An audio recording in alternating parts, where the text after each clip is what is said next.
Now, this was not the only traffic situation causing issues in our area today. A three-vehicle crash on I-77 left one person dead and the interstate closed for several hours. A truck carrying ammonia sulfate was one of those vehicles. It caught on fire after the accident. One of the drivers involved died when the towns of Blythewood and Ridgeway had to shut down for more than 4 hours. The concerns over possible health hazards led to a shelter-in-place order in both small towns.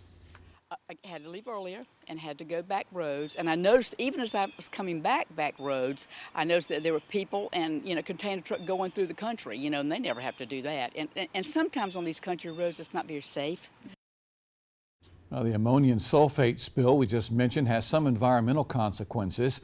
Landscape experts telling us that several trees that is, along I-77 will likely die. However, the biggest concern is what it will do to the soil, impacting other plant nearby. As for the water source underneath, that has been confirmed safe tonight and unharmed. But if it had been impacted, here's what Winsboro's water department would have done. We actually cut the water line off into sections to where even if there is contamination into the water line, we've actually cut it off. And then what we'll do is we'll actually, make the repairs on the line, and we disinfect the pipeline, and then we flush it to the point where there's nothing, there's no chemicals or anything present in the pipeline before we put it back in service.